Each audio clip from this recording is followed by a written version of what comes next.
Oui, Seynou est simplement jeune Camerounais, docteur en sociologie politique depuis un peu plus de 2 ans, et qui a fait son parcours éducatif dans 3 établissements distincts: le primaire à l'école privée laïque L'Avenir, le secondaire au lycée de Yac et le supérieur à l'université de Douala. Et donc, comme vous le savez, clôturé par un doctorat de sociologie politique. Dans mon champ, je suis actuellement dans la recherche, en plein dans la recherche et dans l'enseignement, dans les instituts, et plongé dans beaucoup d'activités, préparation des ouvrages et beaucoup d'autres activités. Donc je suis de l'Ouest, Camerounais 100%, on me le dit.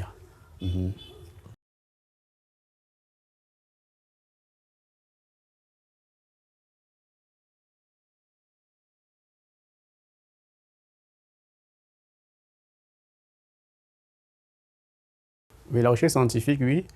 Et je tiens d'abord à préciser que je suis passionné de recherche. La base de cette passion, c'est la vérité, en fait. Connaître la vérité, savoir les choses, qu'est-ce qui s'est passé, pourquoi les choses sont comme elles sont. Très jeune déjà, je m'intéressais, j'avais une discipline dont j'étais follement amoureux et jusqu'aujourd'hui, follement passionné, si on peut le dire ainsi. Et jusqu'aujourd'hui, c'est resté, c'était l'astronomie. L'astronomie, je voyais les planètes, les astres dans les ouvrages. J'étais abonné au Centre culturel français. Quand je fouillais les livres, je regardais comprendre la Lune, le Soleil, les étoiles et tout ça, là, ça m'éveillait beaucoup. Et jusqu'aujourd'hui, je continue. Et aujourd'hui, j'ai beaucoup de réponses à ces questions que je me posais quand j'étais petit, puisque j'ai beaucoup de documentaires sur l'astronomie. Donc, là, le besoin de connaître la vérité, de comprendre le monde dans lequel on vit, voilà ce qui me conduit à la recherche. Donc, mes centres d'intérêt sont d'abord le grand centre, c'est la sociologie, à travers des thèmes comme la politique, l'histoire politique du Cameroun surtout, puisque c'est sur ça que j'ai consacré l'entièreté de mes travaux de recherche universitaire en master et en doctorat. L'histoire politique du Cameroun, comprendre comment le Cameroun s'est constitué en tant qu'État, pour mieux poser les bases de l'analyse des phénomènes du présent. Parce qu'il faut comprendre que le passé est ce qui détermine le présent. Et il y a donc des phénomènes aussi sur lesquels j'écris, comme le tribalisme, des phénomènes comme le pacte colonial, les phénomènes comme la déviance, les phénomènes comme la prostitution, les phénomènes comme le banditisme, des phénomènes qui constituent donc mes centres d'intérêt où je travaille et je publie. L'éducation aussi, le secteur éducatif. Bon, il y a aussi le tourisme qui est en train de devenir mon champ d'intérêt parce que, enseignant dans un institut, on m'a attribué un cours intitulé Sociologie du tourisme. Et là, je découvre beaucoup de choses. J'ai découvert beaucoup de choses et c'est en train de constituer un nouveau champ de recherche pour moi, comprendre comment le tourisme se structure au Cameroun, quels sont ses problèmes, quelles sont ses réalités et comment est-ce que ça peut aider au progrès du Cameroun. Donc, j'ai fait un cours que les étudiants ont beaucoup apprécié. Donc, je compte donc finaliser cela par un ouvrage que je suis en train de préparer aussi. Donc j'ai beaucoup de centres d'intérêt, les phénomènes de société, les conflits de pouvoir, les luttes politiques, le pouvoir et l'opposition, etc.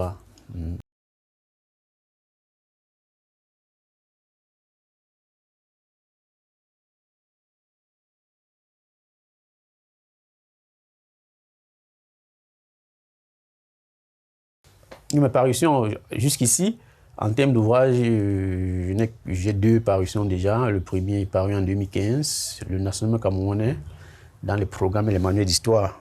Et pour cet ouvrage-là, constituant en réalité mon mémoire de Master 2 soutenu en 2011.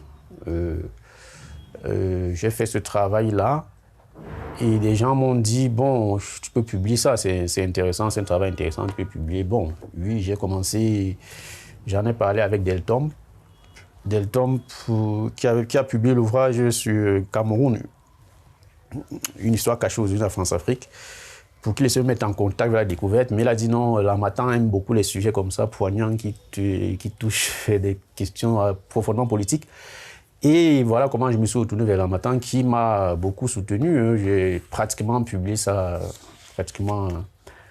sans moyens, mais j'ai pu quand même tenir, avec cet appui-là. Et l'ouvrage en question parle de quoi? Qu'est-ce qu'on enseigne à nos enfants sur l'histoire nationaliste du Cameroun? Qu'est-ce que l'histoire nationaliste? C'est ce pan de l'histoire du Cameroun consacré exclusivement aux différentes luttes que les Camerounais ont menées pour se libérer du système colonial. Alors, qu'est-ce qu'on enseigne aux enfants sur ce pan de notre histoire? Alors, l'ouvrage montre que ce côté de notre histoire est largement occulté, falsifié, présenté de façon vague et par portions congrues. Il y a beaucoup de choses. Donc, dans l'esprit, on cache ce côté-là de l'histoire.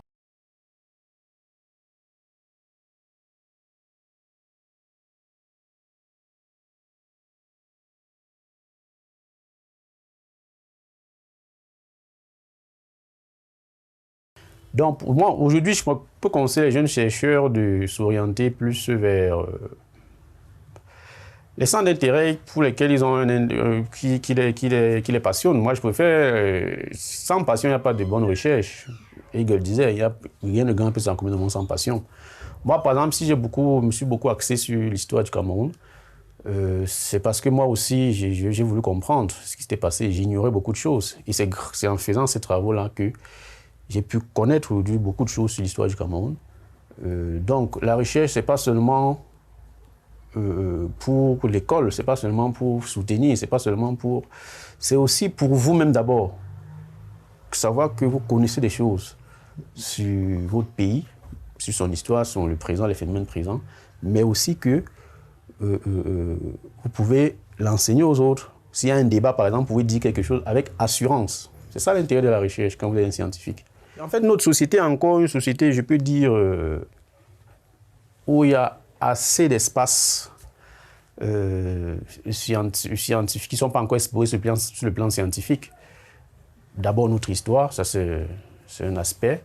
Maintenant, au plan des phénomènes actuels, il y a des phénomènes comme la corruption, il y a des phénomènes comme le tribalisme, il y a des phénomènes comme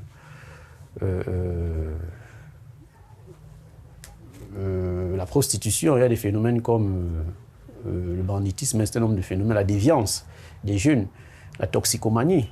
Hein. Il y a beaucoup de phénomènes de société qui peuvent constituer des centres d'intérêt et qui peuvent aider les politiques à mieux prendre des décisions plus adaptées et qui peuvent mieux déboucher sur la résolution de ce problème. Parce que l'un des problèmes de notre société, c'est que nos décideurs ont peut-être bien la bonne volonté de résoudre les problèmes, mais ne fondent pas leurs décisions sur des recherches, comme ça se passe en Europe. Il n'y a pas de ministère en Europe, par exemple, où il n'y a pas des cabinets où on consulte les sociologues avant de prendre une décision, une mesure sociale. On a vu avec le Covid ici, l'ensemble des mesures qui ont été prises, ça ne s'implémentait pas facilement dans la société. C'est parce qu'effectivement, on n'a pas consulté les sociologues pour savoir les comportements, les conduites, les attentes des gens par rapport à tel ou tel phénomène.